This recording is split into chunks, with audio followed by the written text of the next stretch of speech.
Hello guys, Valentine's day రోజు lovers మాత్రమే బయటకు వెళ్ళాలా, మేమెందుకు వెళ్ళకూడదు అనేసి మేము ఆఫీస్ కొలీగ్స్ అందరం కూడా లంచ్కి అయితే బయటకు వెళ్తాము. అండ్ మేము బఫెట్ అయితే చాలా ప్రిఫర్ చేస్తాము, ఎందుకంటే ఆప్షన్స్ చాలా ఉంటాయి కాబట్టి మనకి నచ్చిన ఫుడ్ ఎంజాయ్ చేయొచ్చు కాబట్టి. సో అలాగే మేము బార్బిక్యూ నేషన్కి అయితే వెళ్ళిపోయాము.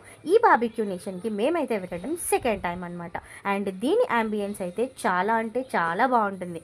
అండ్ మేమందరము అయితే చాలా ఎంజాయ్ చేసాము. అండ్ ఫుడ్ ఆప్షన్స్ దగ్గరకు వస్తే వాట్ నాట్ ప్రతి ఒక్కటి కూడా ఉందన్నమాట. సో ఫుడ్ చూసేద్దాం పదండి. సూప్స్తో స్టార్ట్ చేస్తే వెజ్లో బ్రోకలీ సూప్, అలాగే నాన్ వెజ్లో మటన్ షోర్బా సూప్, ఇదైతే చాలా బాగుంది. దీని గురించి మళ్ళీ మాట్లాడుకుందాం. అండ్ ఇక్కడ డెజర్ట్స్ అయితే ఎన్నో రకాల డెజర్ట్స్ ఉన్నాయి. అండ్ ఇదంతా కూడా పాలకోవాతో చేసిన డెజర్ట్స్ అనమాట. చాలా అంటే చాలా టేస్టీగా ఉన్నాయి. ఇది బాలుషా. అండ్ అలాగే చాలా నాకు తెలియని వెరైటీస్ కూడా ఉన్నాయి ఇక్కడ. చిన్న చిన్న పేస్ట్రీస్, అలాగే ఫ్రూట్స్, ఇంకా ఎన్నో ఉన్నాయి డెజర్ట్స్లో. ఆ తర్వాత సాలెడ్స్లో ఇన్ని వెరైటీస్ ఉంటాయా అని నేను వీటిని చూసాకే తెలుసుకున్నాను. అసలు ఇంతకీ ఈ సాలెడ్స్ అన్నీ తింటారా? నాకైతే డౌటే. ఏదో అలా చూడ్డానికి బాగుంటుందని పెట్టారని అనుకున్నాను నేనైతే. ఇంకా మెయిన్ కోర్స్లోకి వస్తే ఎన్ని రకాల వెజ్ ఐటమ్స్ ఉన్నాయో. Pasta, noodles. ఈ నూడిల్స్ గురించి ప్రత్యేకంగా చెప్పాలి, తర్వాత మాట్లాడతా. సో ఇక్కడ పన్నీర్, అబ్బా అసలు వెరైటీస్ అన్నీ ఉన్నాయి. వాటి పేర్లు కూడా మర్చిపోయాను నేను ఏంటివో కూడా. సో ఇక్కడైతే పాస్తా ఉంది, అండ్ పక్కన పాస్తాకి సంబంధించిన సాస్ అయితే ఉంది.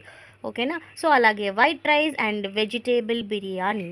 సో ఇక్కడతో మన వెజ్ కంప్లీట్ అయిపోయింది. ఇప్పుడు మనకి ఇష్టమైన సెక్షన్ నాన్ వెజ్ సెక్షన్లో మటన్ బిర్యానీ, చికెన్ బిర్యానీ, ఇవైతే ఎవరికైనా ఫేవరెటే కదా.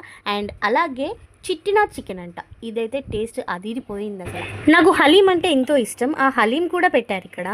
కానీ ఈ హలీం తిన్నాక అసలు హలీం మీదే విరక్తి వచ్చేసింది. అవును, ఇంతకీ మెయిన్ కోర్స్ చూపిస్తుంది కానీ స్టార్టర్స్ ఏంటి లేవా అనుకుంటున్నారా? అవి కూడా ఉన్నాయి. అసలు ఎన్ని రకాల స్టార్టర్స్ ఉన్నాయో. బార్బిక్యూ అంటేనే బార్బిక్యూస్ కదా, సో అవి లేకుంటే ఎలా? So fish, prawns, mutton, chicken, paneer, pineapple, అబ్బా అసలు ఎన్ని వెరైటీసో తెలుసా. అసలు ఈ కబాబ్స్లో అయితే చాలా వెరైటీస్ ఇచ్చాడు. అవన్నీ టేస్ట్ ఎలా ఉన్నాయో, నేను ఇంకా ఏమేమి తిన్నానో నెక్స్ట్ వీడియోలో చెప్తాను. Please do follow.